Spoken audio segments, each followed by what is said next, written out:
মা আর বাবা যৌবন বিলায়া দিছে, তো যুবতীর ভিতরে যৌবন আসছে, যুবকের ভিতরে যৌবন আসছে। আর মা বাবা যদি বলতো আমরা যৌবন বিলাবো না, তাইলে যুবক তোমার অস্তিত্বই হতো না, যৌবন তো দূরের কথা। মা যদি বলতো আমি যৌবন বিলাবো না, বাবা যদি বলতো আমি বিলাবো না, আমি চিরকুমারী থাকবো, চিরকুমার থাকবো, তাহলে যুবক তোমার যৌবন হইতো কোত্থেকা? ওই বাবার জন্যই তো 2 রাকাত নামাজ পড়ে না।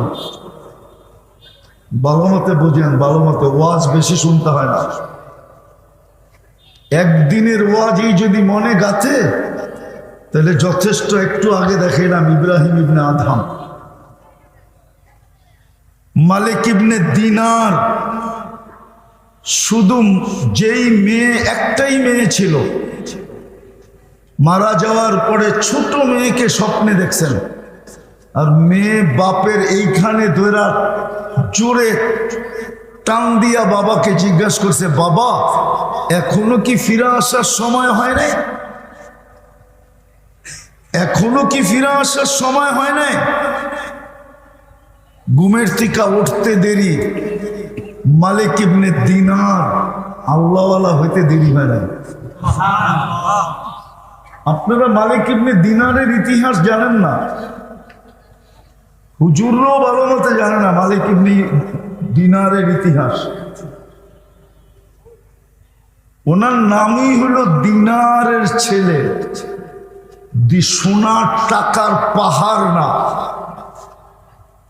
আরো কিছু বললে ভুল হবে না। আল্লাহ এত টাকা দিছিলেন,